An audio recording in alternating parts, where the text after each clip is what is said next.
Hello to you, our viewers. Welcome to Jamaica Magazine. I'm your host, Adrian Atkinson. We're in the month of June, and you know what that means? Joyfully unleashing new energy.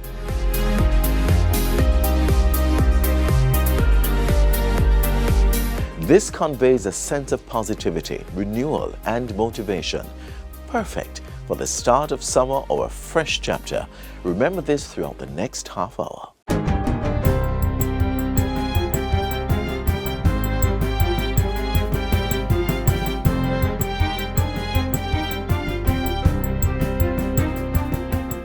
Good day, I'm Lisa Rowe and this is your JIS News for Wednesday, June 11, 2025.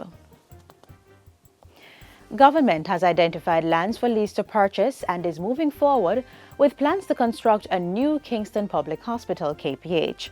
Minister of Health and Wellness, Dr. Christopher Tufton, gave the update in Parliament on Tuesday as he made his contribution to the 2025-2026 sectoral debate. KPH is the largest multidisciplinary facility in the public health system. The hospital, which opened its doors in 1776 and currently has 484 beds, has faced challenges due to the aging infrastructure and poor maintenance. We need to avoid a second Cornwall, however, Mr. Speaker. As a government, we are therefore now focusing on the Kingston Public Hospital.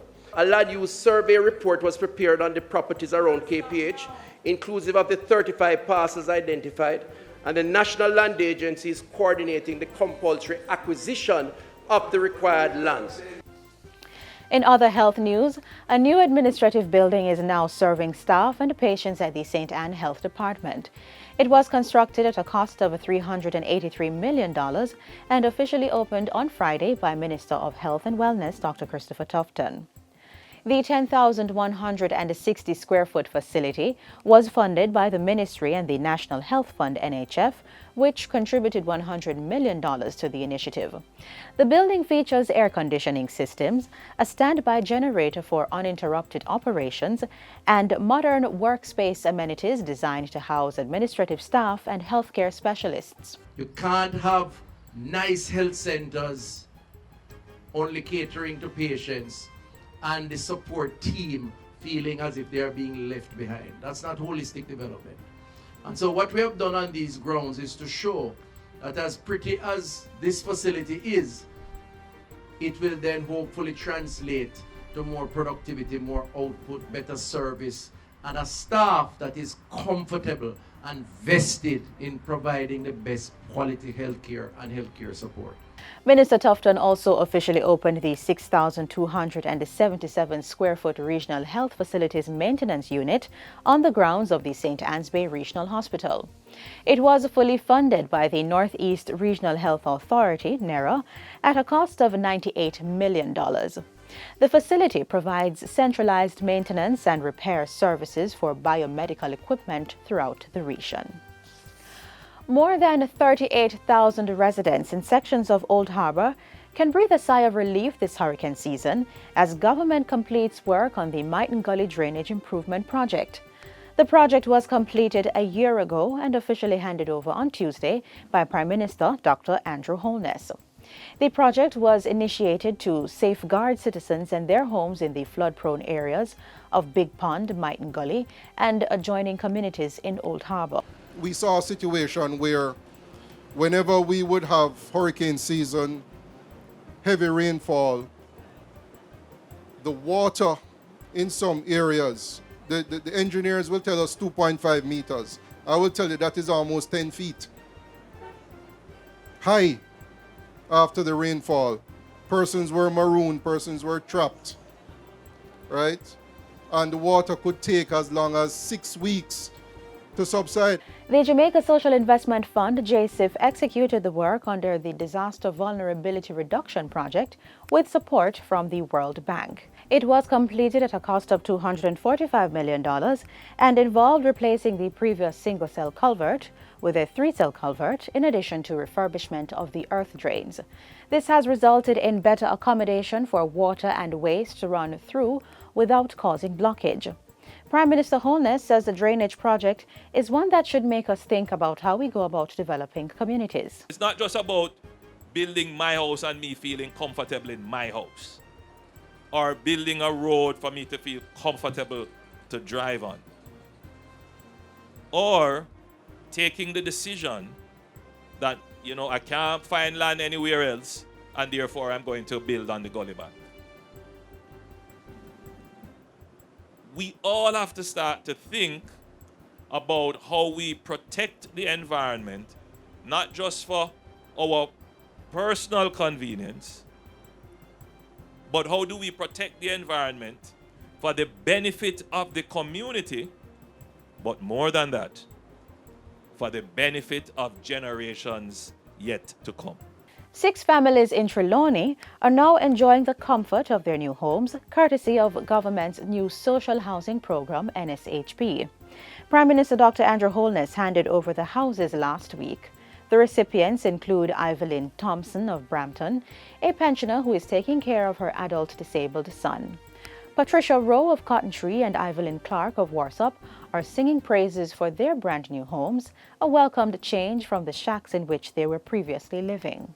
So too is the devoted father and husband, Basil Mitchell, from the farming district of Allsides. Sharon Hughes initially applied for a grant in the hope of improving her living conditions. But after a full assessment, it was clear that the grant wouldn't be enough to address the depth of her housing need. So she was approved for a unit. And Precious Eason did not have the land to build her new home, a requirement of the NSHP. She, however, benefited from a deed of gift, a situation where someone gifted the land on which she could have the house built. A philanthropic action the Prime Minister applauds. That says something about us as a people. Loving and caring for each other, that you want to see your neighbor, your brother or your sister in good circumstances. And I think that should be emphasized, There's so many things that we point out wrong with Jamaica, but we don't point out enough what is right. And finally, Hope Gardens in St. Andrew is now home to the 4th Jam Iconic Experience, visually striking signs and storyboards at key locations, offering locals and visitors a deeper connection to Jamaica's history and identity. Tourism Minister Edmund Bartlett unveiled the Jam Iconic Experience at Hope Gardens on Tuesday. It features aluminum-framed lettering spelling Hope with plant inserts, a platform to the rear of the structure, a forecourt plaza, an in-situ curb wall, 2 planter boxes and accent lighting fixtures. As the largest public green space in the Kingston metropolitan region, Minister Bartlett says Hope Gardens is a fitting location for the 4th Jam Iconic Experience and will serve as more than an alluring landmark. It is a symbol of renewal, a celebration of our heritage, and a powerful tool in our strategy to enhance our destination's appeal. A space like this, rich in flora, layered in history, and beloved by locals, is an opportunity to deepen our product offering in the Kingston destination area. It is an initiative of the Tourism Product Development Company, TPD Co., which also handed over gardening tools to assist with the sign's maintenance. The agency also signed a Memorandum of Understanding to adopt an area at the 237-acre park. This is placemaking. It's about creating landmarks that connect people to their culture, to their history, and their pride. And today, I also want to encourage every Jamaican to see this space as a photo op and a reminder that we live in a country worth celebrating. And when we beautify and preserve our spaces, we are not only investing in tourism, right? We are investing in our community, our identity, with pride. The other Jam Iconic Experiences are located at Foreshore Road in Falmouth, the Sangster International Airport roundabout in Montego Bay, and in Negril. And that's it for JIS News Today. I'm Lisa Rowe. Thanks for watching.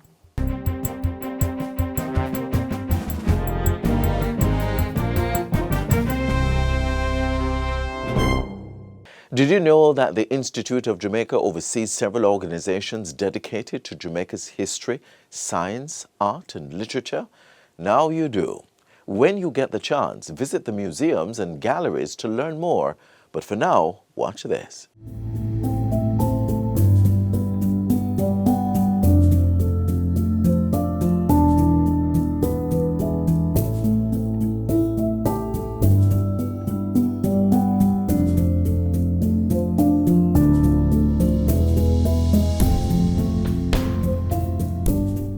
Nestled in the heart of Kingston, the Institute of Jamaica, IOJ, stands as testament to the island's rich cultural heritage. An entity of the Ministry of Culture, Gender, Entertainment and Sport, the IOJ was established in 1879. For nearly a century and a half, it has stood as a reminder of our past and inspiration for the future we might have. Considered to be the mother of all other museums, the IOJ gave birth to several divisions, each focusing on the uniqueness of our culture and heritage. Let's take a walk through these hallowed halls and discover the history and beauty within. Through the artifacts exhibited in its halls, the National Museum of Jamaica boasts a rich display of the island's history. Entering the museum feels like stepping into a time machine, where you encounter both ancient artifacts and modern artworks. From Taino carvings to maroon exhibits, each display the diversity of Jamaica's cultural heritage. It's the most important museum in Jamaica. It's the National Museum, so everything here is owned by you and you. So it's all the viewers. So everything here belongs to the Jamaican people, unlike a private museum where the work is privately owned. It sees an average of 200 visitors daily, the majority of whom are school children. Because of its location, parking can be a struggle, but once bookings are made on time, appropriate arrangements are made to provide safe parking. The national collections are comprised of over 21,000 artifacts that date back to the pre-Columbian era. One of Jamaica's national treasures is the Mary Seacole bust. A lot of what we inherit is from people who donate works of art or historical artifacts or art in the case of the National Gallery. We do occasionally buy extremely important pieces, such as a figure, the statue of Mary Seacole behind you, which was an incredibly important piece of work, which was very important for Jamaican history as well as us, because this is where she lived. We also have Taino artifacts, so pieces from before Columbus came over here. You know, it's we have a small but important collection of Taino artifacts, which we're hoping to increase. Another agent of the IOJ is the Natural History Museum of Jamaica, which is mandated to advance scientific research and education by collecting, storing, and maintaining specimens of Jamaica's plants and animals. It's a fantastic place to explore and learn about Jamaica's natural wonders. Visitors can marvel at rare and endemic species, from colorful birds and butterflies to exotic orchids. One of its highlights is the Jamaican yellow snake, also called the Jamaican boa or nank, which is believed to be the largest non-poisonous indigenous terrestrial predator on the island. Also on display is a variety of woods that are indigenous to Jamaica. They appear to be books on a shelf, but with a closer look, you will realize that they are replicas of various textures, which show that Jamaica is indeed a diverse country of natural wood and water. Another remarkable attribute is the swallowtail butterfly, also known as the Papilio homerus. It's a beautiful species known for its vibrant yellow coloration and distinctive wing shape. It's also the largest butterfly in the Western Hemisphere and is indigenous to Jamaica. The Jamaica Music Museum is the department of the Institute of Jamaica where rhythm comes alive. At this gallery, you will find a collection of instruments that have shaped the sounds of the island. Displayed in these halls is the story of reggae and other indigenous Jamaican musical art forms and the people and moments that have shaped them. But the museum is not limited to the relics of the past. One of its flagship programs is Ground Nation, a series that occurs every February during Reggae Month. This event aims to continue the tradition of community outreach, utilizing culture and reasoning to play a part in transforming Jamaican society.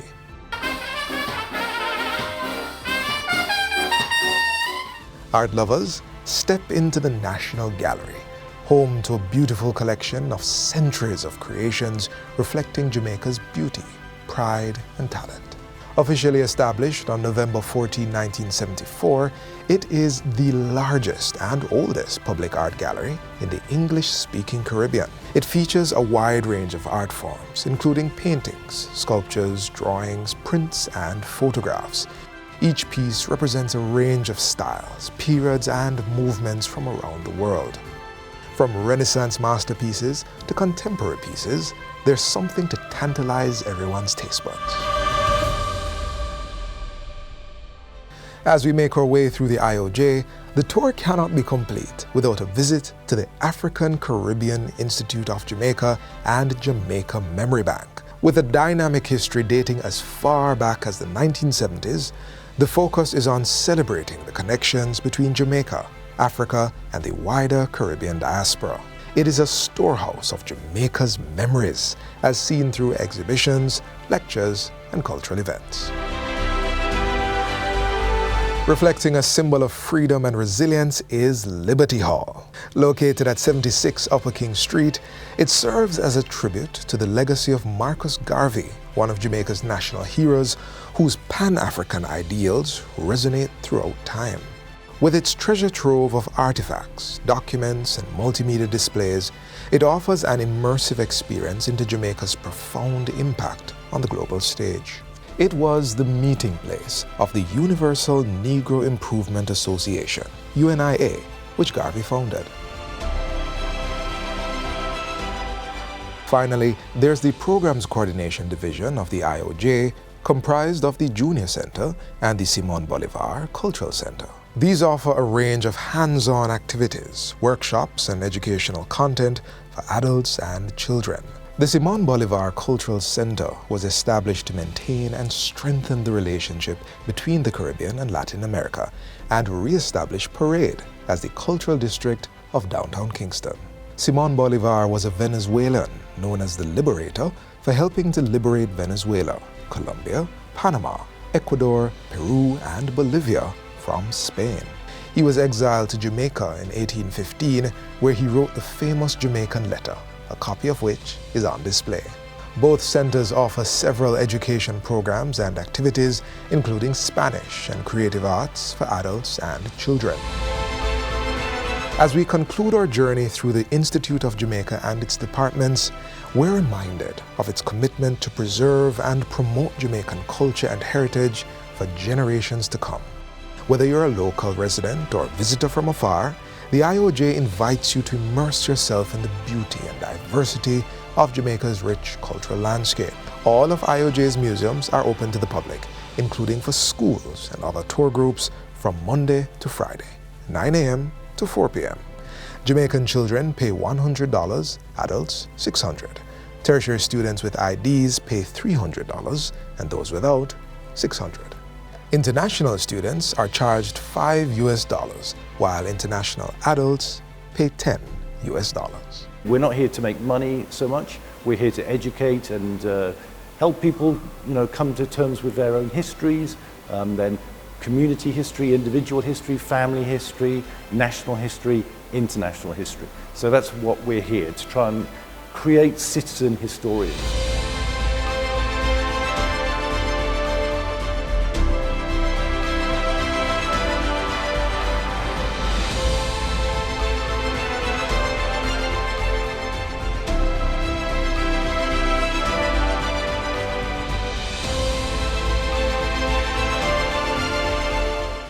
Before throwing out your waste, try composting.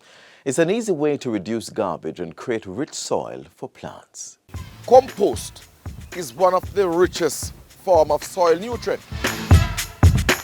So here we are buying fertilizer for huge sums of money, when in fact we are throwing away something which is richer in many regards than what we are buying, spending hard cash for.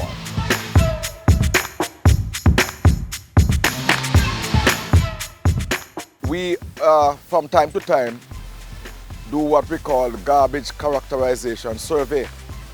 This is where we actually go island-wide and take samples of the garbage and look at what make up the garbage. All the surveys that are done in recent past points to one particular set of dynamic.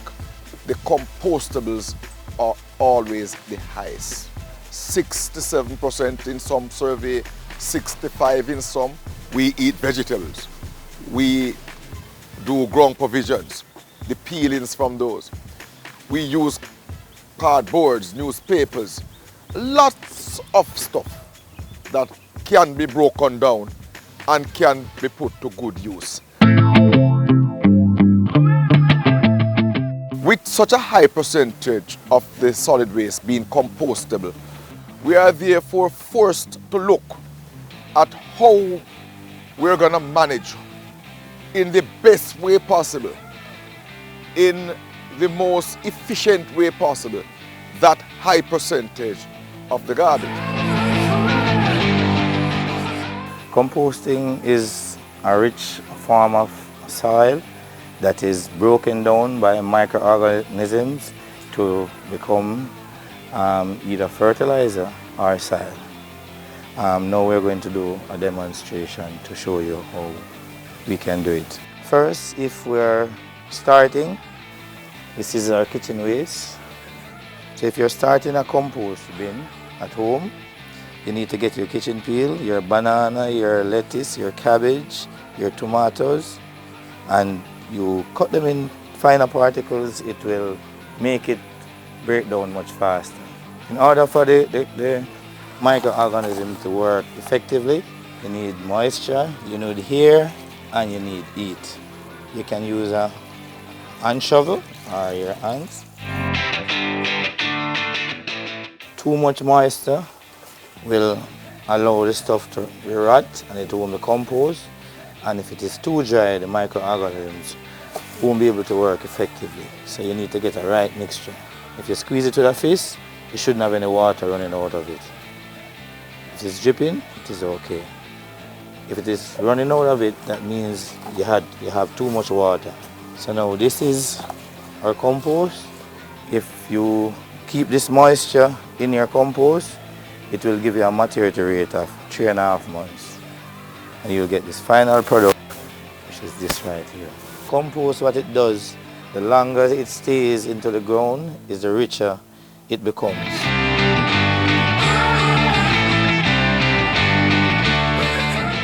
We're going to demonstrate how we use our compost for potting. We're going to pot a few plants using our compost. This plant is called spider fern.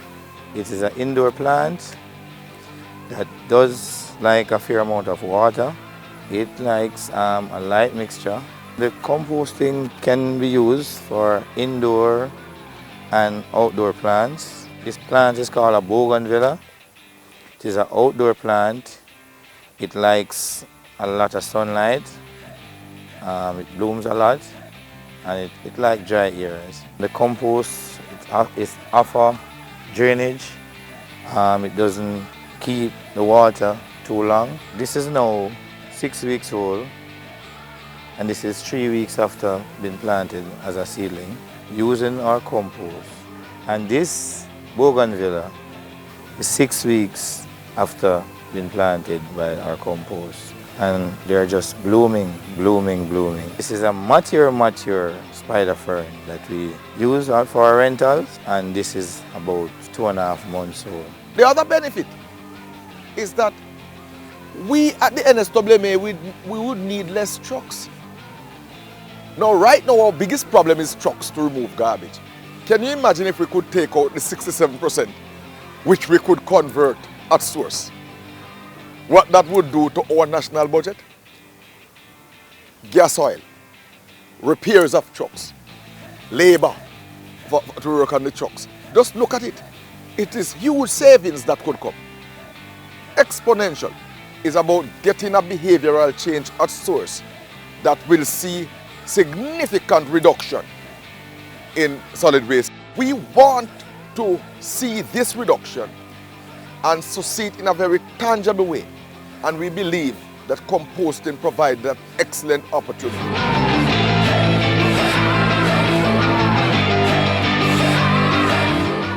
In 2023, many of you told us how pleasantly surprised you were with our first Transformations Expo. Be prepared to be amazed at Transformations Expo 2.0, People, Quality and Technology, coming from 2 locations at the National Arena in Kingston and simultaneously at the Montego Bay Community College from Thursday, June 19 to Sunday, June 22. Bring your friends, bring your family. I'm looking forward to meeting you. Managing money can be tough, but it's all about being smart and intentional. This feature encourages teens to take control of their finances by learning how to budget wisely and plan for both wants and needs.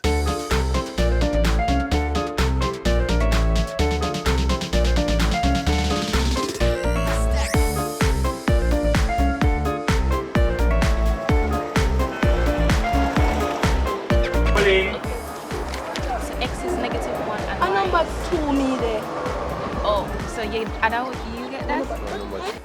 Alicia, I know the new second-gen AirPods Pro that... Yes, it is. Oh, you're rich? No, I just know to budget. Budgeting? What she mean? Well, my mom taught me. Like a plan for your saving and expenses, it basically keeps you on track for what you're saving for. What? Think of it like farming.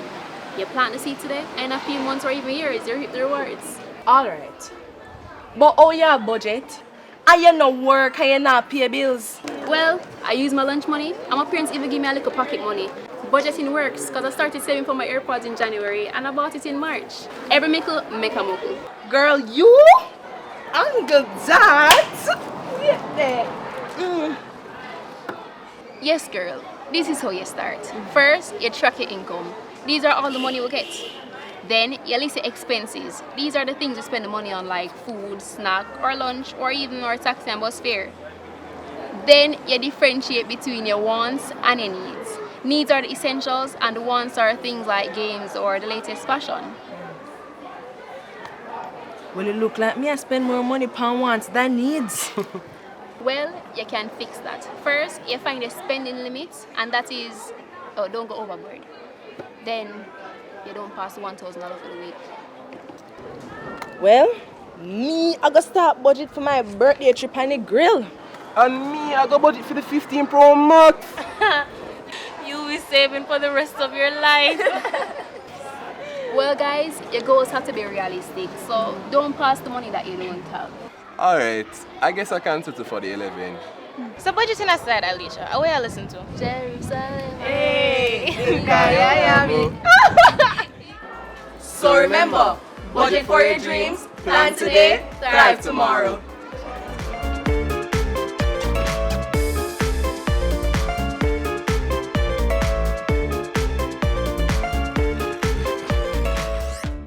I'm Karina Powellhood. We've been planning for months, and now we're ready to share more of the essence of who we are. At the JCF Transformations, People, Quality and Technology Expo 2.0, coming June 19 to 22nd at the National Arena in Kingston and at the Montego Bay Community College.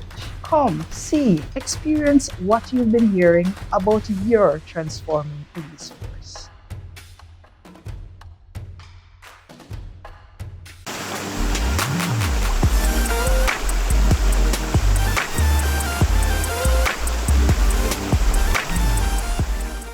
We're at the end of today's show, but be sure to join us again tomorrow for another lineup geared towards providing you with information on the government's policies and initiatives for building a better Jamaica. Visit our website, gis.gov.jm. Catch us on YouTube or connect with us on social media. On behalf of the entire team here at the GIS, I'm Adrian Atkinson. Thank you so much for watching, and see you soon.